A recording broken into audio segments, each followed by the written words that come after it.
Merhaba arkadaşlar, nasılsınız? Ben iyiyim, çok şükür her şey yolunda. Karavanımızla tekrar yollara çıktık.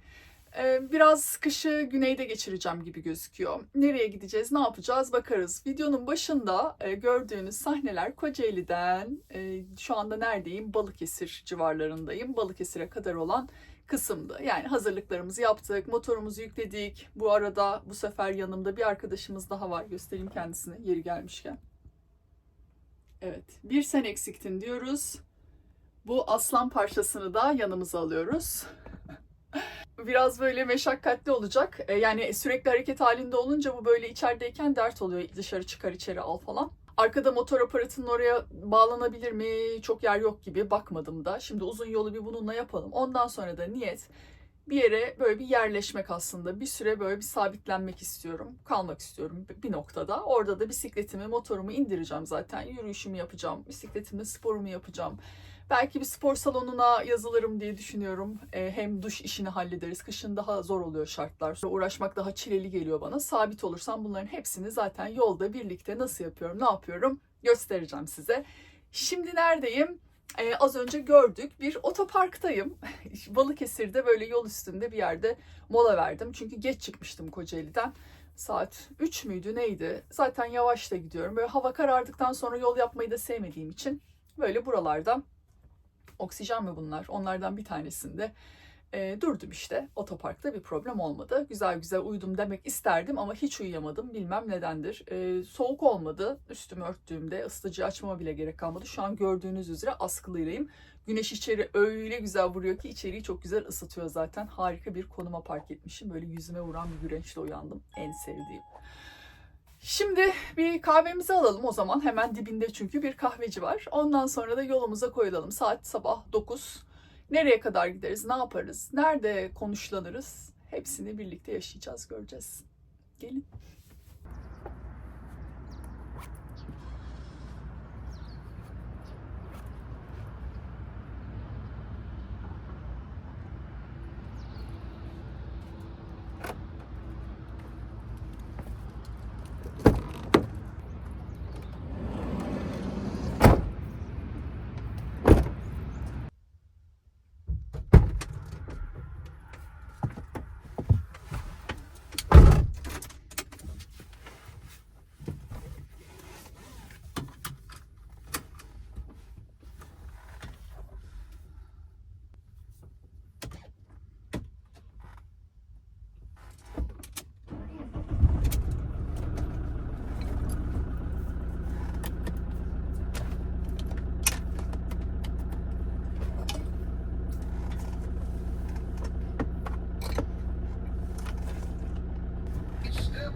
Yolumuz çok güzel, havamız çok güzel, manzaramız bir harika şu anda.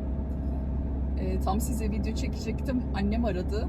Onun da sesi kaydedilmiş oldu. Bakın ne diyor.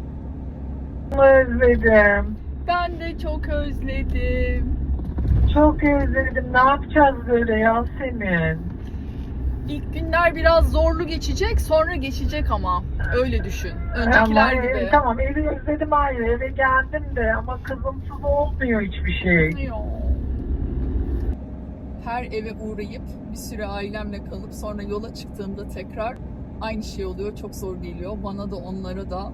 Ama artık tabii bu kaçıncı? Yani o kadar uzun yollarım oldu ki, uzun gidişlerim. En uzun galiba 6,5 ay Güney Amerika'ya gidişimdi. Şu an sadece güneye iniyorum. Belki birkaç aylığına, yani ne kadar sürecek bilmiyorum ama yani çok rahat gelebilecekleri de bir yer. Onlar da alıştı tabii ama yine de o ilk günler benim için de onlar için de çok zor oluyor. Sonra alışıyoruz. O yüzden tek tutunduğumuz şey o. Yine anneme de onu söylüyorum zaten. Birkaç gün bekleyelim bak iyi olacak diye. Zor geçiyor. Öyle yani. Duygusal anlar.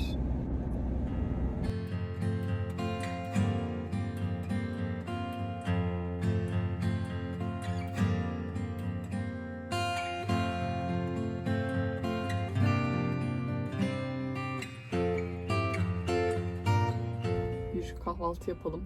Çayımı aldım. Simitimi yiyeceğim falan filan işte. Ya bir şey göstereceğim size. Şu arkamdakiler çok komik oldu ya. Deli kızın çeyizi. Böyle bir tabir vardı ya. Bunları ben boyamıştım. Yani renkler falan işte şey yapıyor, rahatlatıyor insanı. Bayağı meditatif bir etkisi var sürekli aynı şeyi tekrar ettiğin için.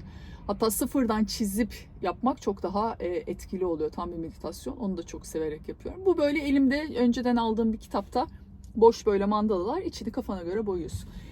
Bir sürü yaptım. Yani bundan bir sürü var da böyle hani dedim buraları da bunlar duruyor yıllardır. Keseyim de şuraya yapıştırayım. Çok kötü oldu. Bence renk olsun dedim ama yok olmadı. Şu ama çok tatlı. Bunu teyzeciğim ördü. Yani öyle bir şeye kullanırız belki. Bir motif çalışıyordu yani yapmış. Renklerini çok sevdim, onu yapıştırdım. Muhtemelen diğerlerini çıkarıp onu bırakacağım.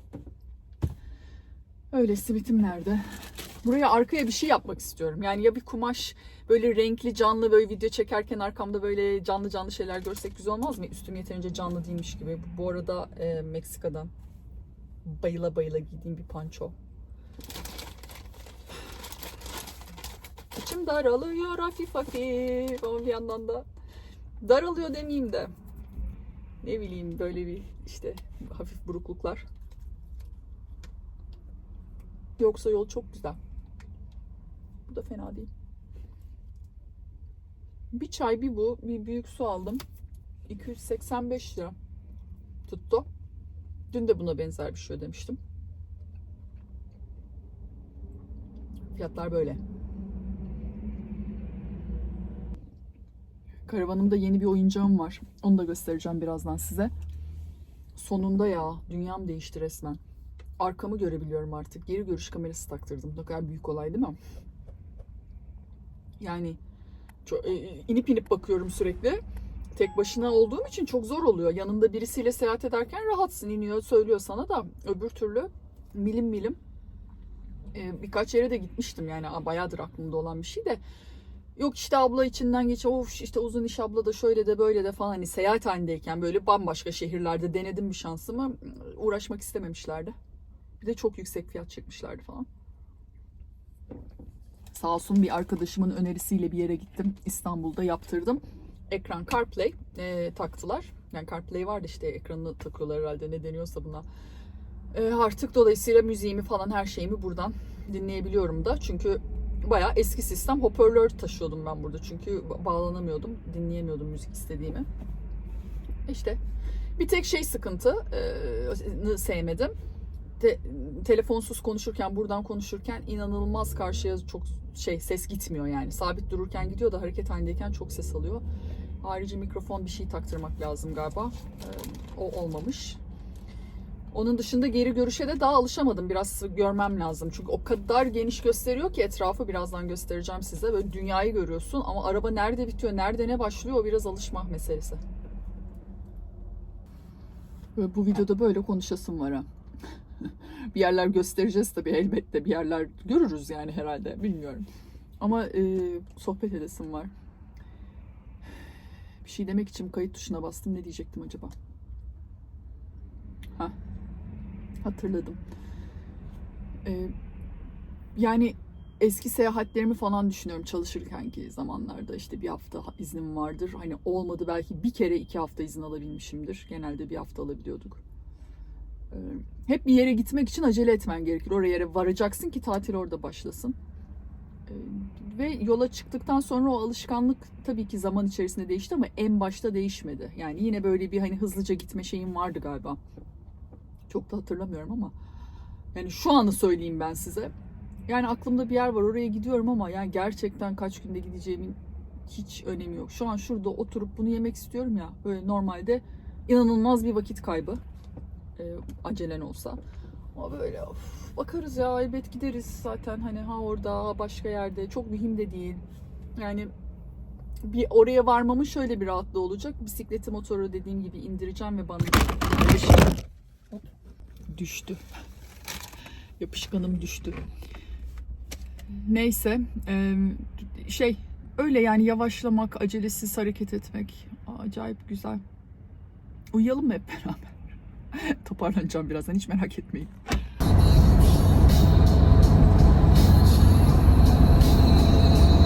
Yeni oyuncağımı göstereceğim demiştim, işte bu.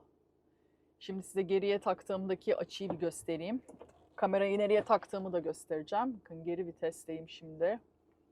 Böyle yani işte ışıktan parlıyor, çok anlaşılıyor mu bilmiyorum. Motoru görüyorsunuz. Tepeye taktım en yukarı. Burada motor olduğu için. Böyle bu kadar geniş bir alanı gösteriyor. Bak, arkada bir insan falan olsa belki daha net mi anlaşılır bilmiyorum ki. Şöyle geri geri gidelim biraz. İşte burası dümdüz yol. O yüzden çok bir neye ne kadar yaklaştık falan hissiyatı vermiyor olabilir. Işık da çok patladı. Neyse, böyle bir cihazımız var efendim. Kameraya da gelin bakalım arkada. Oh, ne güzel esiyor. Muhteşem. Şöyle kamerayı şuraya taktırdım. Şeyler de, kablolar da aracın altından geçirdik. Yukarıdan da geçirenler oluyormuş. Biz alttan böyle geçirdik. İçeriden değil tabii ki. Çünkü içeride apayrı bir sistem var biliyorsunuz. Şöyle yolumuza devam edebiliriz. Ay ama ayağa kalkmak çok iyi geldi. Bence şuradan kahve alalım. Sabah kahve içmedim ben, çay içtim. Kahvemiz de tamam. Yanına kaşık çikolata verdiler. Mis mis. Neredeyiz acaba? Yazmıyor bir yerde. Otobandan gidiyorum ya, rahat geldi bu sefer. Karamürsel ve Gölcük tarafında aşırı ışıklarla boğuşunca, akşamda çıkınca tabii dedim şöyle koyalım, kapımızı açalım. Ne kadar işlevsel bir merdiven, görüyor musunuz? Neyse, öyle otobana gireyim dedim. Para bol ya. Ay bazen de böyle ya. Afiyetler.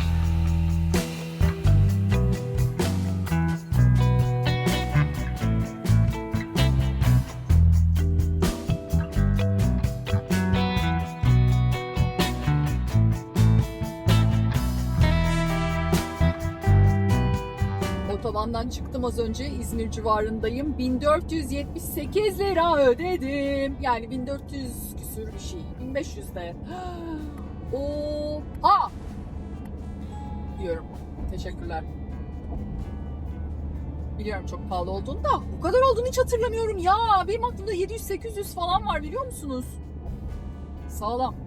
Bu fiyatları zaten ben bırakalı oluyor bayağı bir süre önce. Yani böyle gidiyor. Allah'a doğru gidiyor. Ay hava o kadar güzel ki, öyle güzel güneşli ki. Ay mis mis mis mis. O yüzden iyiyiz. Güneşimiz olsun. Gerisi kolay.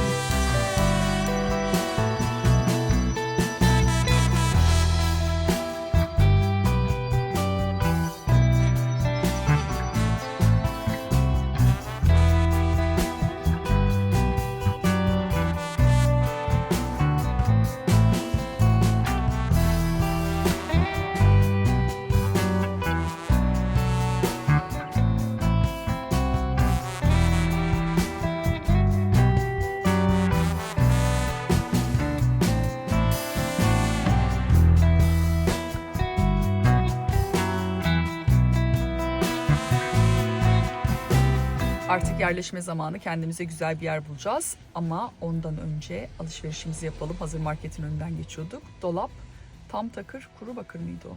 Öyleydi değil mi?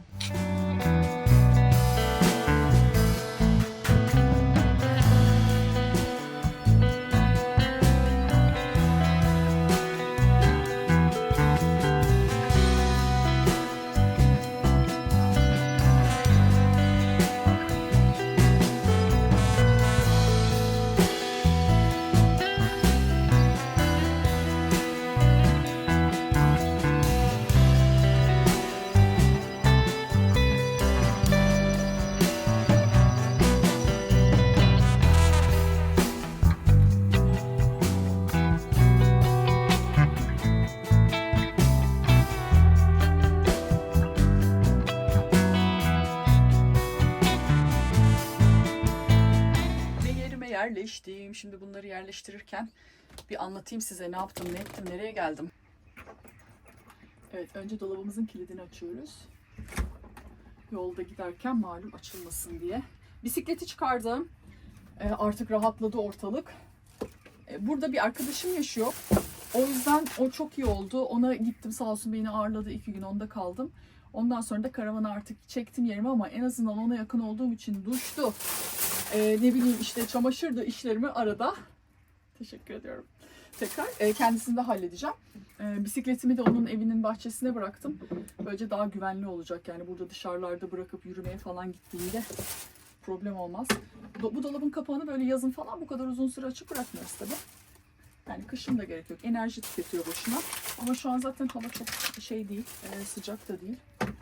O yüzden problem olmaz. Bir de video çekiyorum, sohbet ediyoruz ya bu. Alışveriş sağlam tuttu.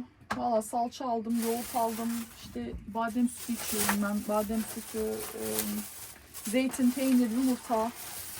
Biraz böyle sebze olarak mantar, kabak, patlıcan her şeyden az az aldım. Ama domatesler çok kötü zaten. Şöyle hani bir şey aldım.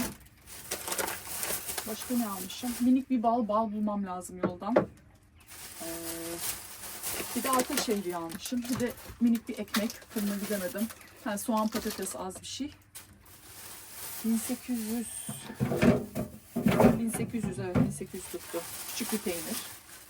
Her şey minik minik boyutlarda ama poşet alma koşuldadı değil mi? Evet, muz almışım. O kadar. Aynen. Şimdi neredeyiz? Bodrum'dayız. Biraz burada olacağım. Bakalım yani burada durabilecek miyim, tutunabilecek miyim, birileri bana bir şey diyecek mi? Yaşadığım deneyimleri aktarırım zaten. Ama şöyle bir şey var ki bir deniz kenarına çekip de yani kalmak gibi bir niyetim yok zaten. Daha şehir merkezine yakın bir yerde olmak istiyorum. Çünkü burada biraz düzen kuracağım. Yani böyle bir ay falan kalırım gibi düşünüyorum. Minimum. Yani bir spor salonuna yazılayım diye istiyorum. Bahsetmiştim. Hem duş işlerimi de orada halledebilirim diye daha rahat olur. İşte patates koymayacağım, bunu da koymayacağım.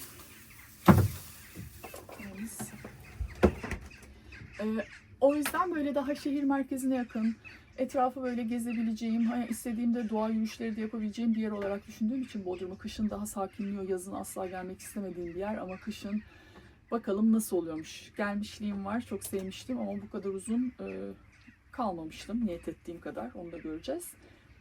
Yani biraz böyle karavanda vakit geçirip yazmalı, çizmeli, biraz işte yürüyüşle, sporla falan geçireceğim bir dinlenmeli. Birkaç arkadaşım da var arada hani onları görüp sosyalleşeceğim. Zaten yeni insanlarla da tanışırım, sosyalleşmek istediğimde. Çünkü soruyorsunuz kışın falan öyle daha da sıkılmıyor musun, sıkılmıyor musun? Ya kuş seslerini bilmiyorum, duyuyor musunuz? Şu an çok güzel bir yerdeyim. Denizi de görüyorum, ağaç da görüyorum. Güvenli de bir yerdeyim. Ama denizine sıfır değilim yani dediğim gibi. Öyle, keyfim yerinde şimdilik. Soğanlarla patatesler için şurada bir kutum var, ona koyacağız. Yani işte bayağı bir şey aldım ya, beni bayağı bir süre götürür.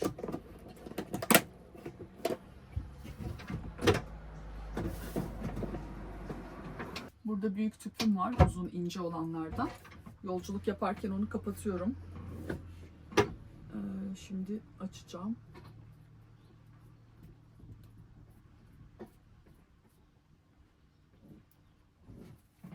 Bir de yangın tüpüm var her ihtimale karşı. Burada ve ön tarafta. Zaten yangın tüpü bulundurmanız gerekiyor biliyorsunuz. Bir tane zorunlu ama ben 2 tane bulunduruyorum. Her ihtimale karşı.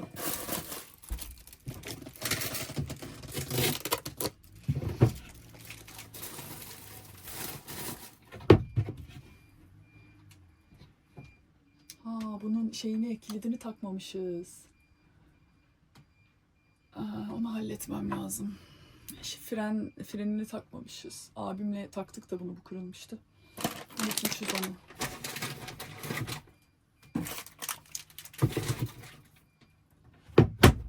Şu bantlardan da gözüküyor mu bilmiyorum. Onlardan da kurtulmam lazım. Dolaplar özellikle böyle dağ yollarında, normal yolda açılmıyor da. Yani bunun mevcut kilidi tutuyor. Normalde bak hemen kolay açılan bir şey değil. Bak şöyle çekiyorsun açılıyor. Böyle çekince açılıyor. Ama bozuk yollara girince böyle virajlı falan hani belli bir hızda gitmen gereken dağ yollarında o zaman bunlar açılıp düşebiliyor. Kilitler tutmuyor. O yüzden böyle bant çözümüm vardı ama çok çirkin duruyorlar. Halletmemiz lazım. Şimdi sırada ne var biliyor musunuz? İçeriği şöyle yeni bir kış formatında hazırlayalım hadi. Arkadaki masayı kaldıracağım, yandaki masayı açacağım. Arkayı böyle bir sadece oturma grubu yapmak istiyorum. Böyle üstüne biraz örtü sereceğim falan böyle sıcacık. Çünkü arka kapıları açamıyorsun kışın soğuk olduğu için. O yüzden orası hep kapalı kalacak için böyle bir köşe yapmak istiyorum. Kendime oturup kitabımı falan okuyabileceğim böyle tatlış bir yer. Bahsettiğim bu. Normalde buradaki masayı kullanıyorum. Biliyorsunuzdur izliyorsanız zaten sürekli. Şurada da bir masam var. Şimdi bunu açacağız. Orayı kaldıracağım. Güzel olacak bence.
Sana ihtiyacımız yok artık ya. Yaz bitti.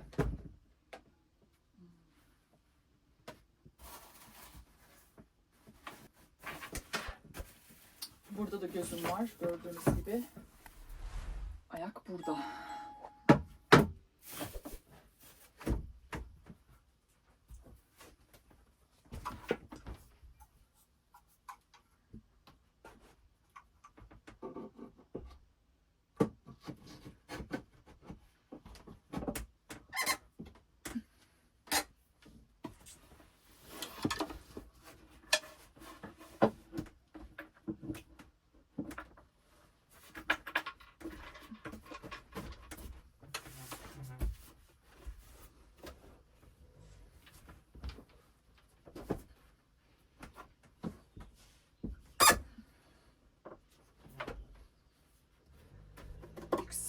Yüksek oldu.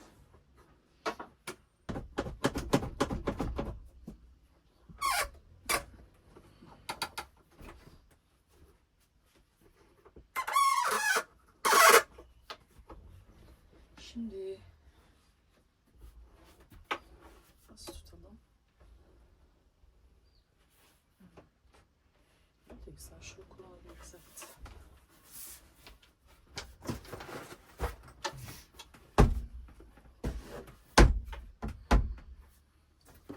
Yes.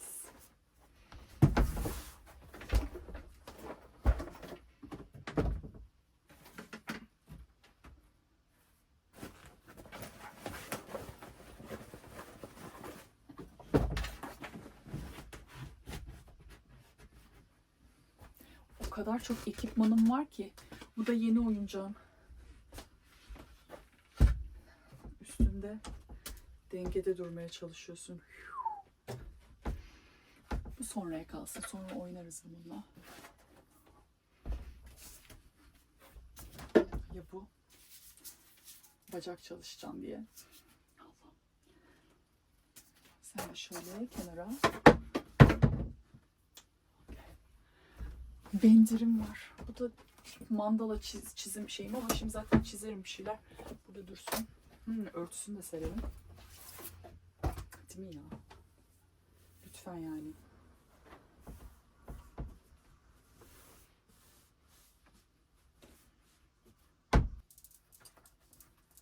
Bunu da Datça'da hediye etmişlerdi bana. Çok tatlış değil mi? Sağ olsunlar. Şu mandala mumumu da koyayım buraya. Sadeciğimden. Bendirim. Bu bendiri de yine aşağıya. Yani çok bir opsiyonumuz yok. Sevgili bendirim de buraya girecek.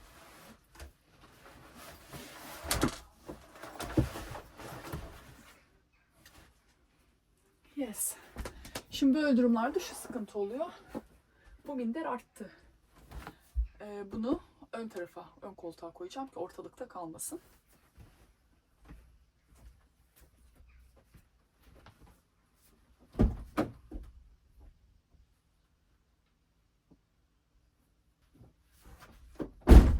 Şimdi bu görmüş olduğunuz şalı da normalde üstüme aldığım şalı da şöyle koltuğun üstüne sereceğim. Bir arkaya bakın. Bence böyle daha tatlı. Arkası böyle bir oturma alanı oldu işte. Güzel oldu. Şimdi de örtümüzü serelim. Evcilik oynuyormuşum gibi geliyor biliyor musunuz karavanda? Gerçekten küçük bir kız çocuğuna dönüyorum. Evdeyken bu his yok. Karavanda, çadırda böyle küçük yerlerde bu his geliyor. Çok komik değil mi ya? Şimdi birazdan kendime çayımı da yapacağım. Şuraya şöyle geçeceğim. Yani o demeyin keyfime yani.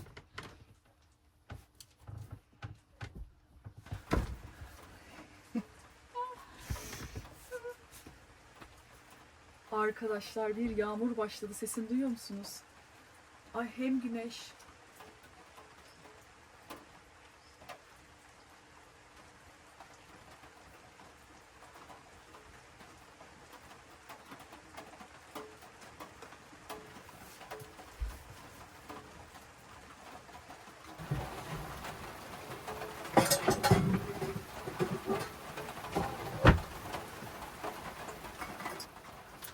İçeri yağdı ama çok.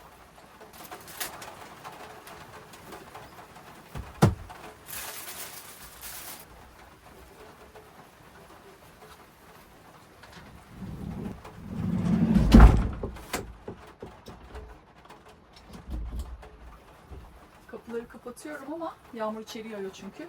Ama camlar yukarı doğru açıldığı için sorun olmuyor. Yağmur yağarken de açabiliyoruz.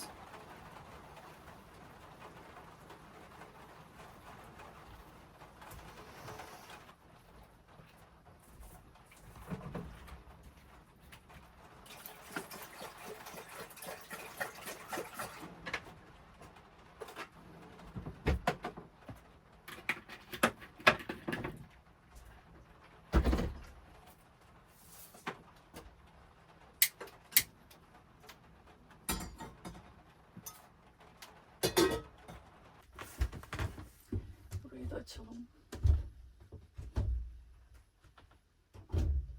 Durdu.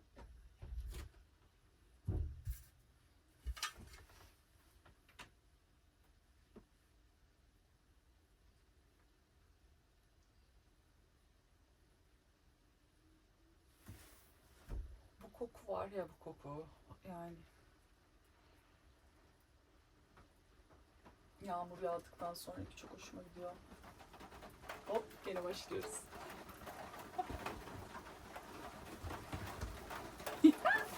Küçücük böyle, küçücük bir şeyin içinde yani şey oluyorum ya eskiden ne yapıyorlarmış insanlar göçebe yaşarlarken başlarını sokacak bir delik, doğa şartları yani bir anda yağmur, fırtına bir şeyler falan.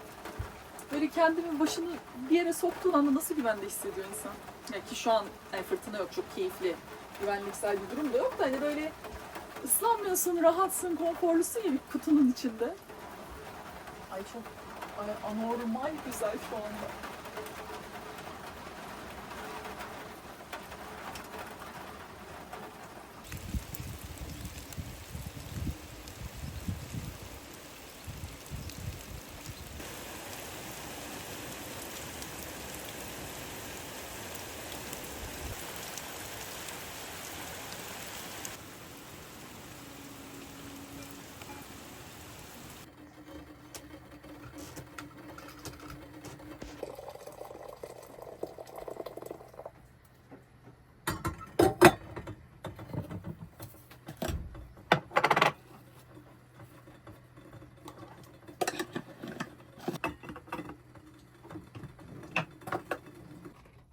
kahvaltı yapmadım ya. Saat kaç oldu? 12.30. Müsli yemek istiyorum. Kahvaltı böyle uzun uzun kahvaltı değil de bir adet muz.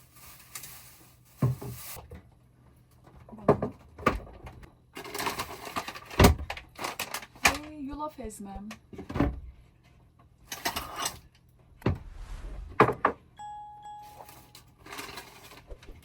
Biraz da çerez.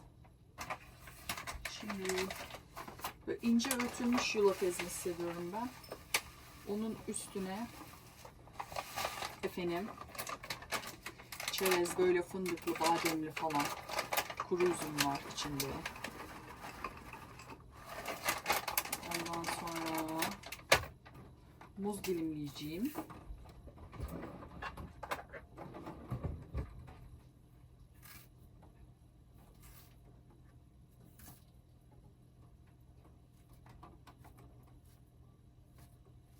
Daire şeklinde dilimliyoruz efendim. Hiç bilmediğiniz şeyler bunlar. Sonra sütümüzü koyup en son bal.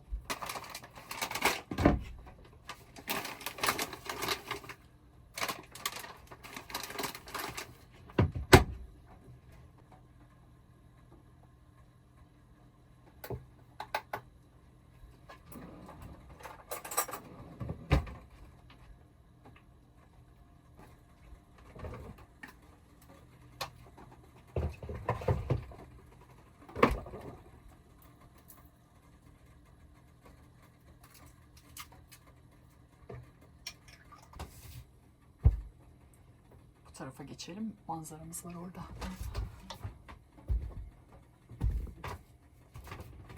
Böyle bir şey. Şimdi bu yulaf ezmesi biraz emsin sütü.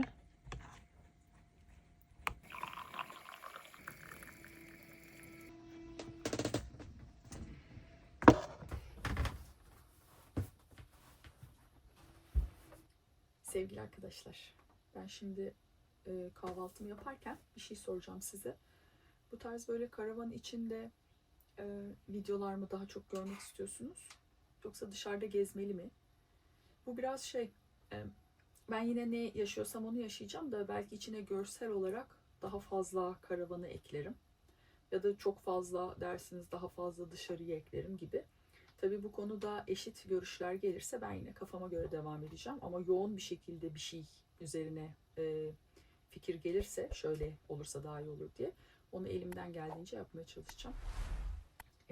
Şu anki bu böyle durgun halim ay ne kadar keyifsiz dedirtmesin, çünkü çok enerjili hallerime alışıksınız. Bu kış modu. Daha sakin, daha dingin ama çok huzurluyum yani, hiç merak etmeyin.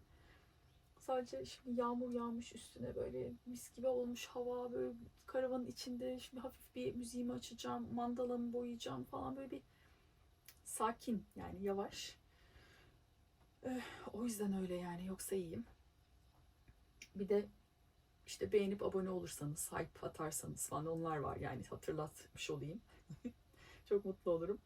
Bir sonraki videoda görüşürüz. Ben artık şu kaşığımı yiyeyim yani. Şu kaşığımı bir yiyeyim. Görüşürüz. Bay bay. Seviliyorsunuz. Bay bay.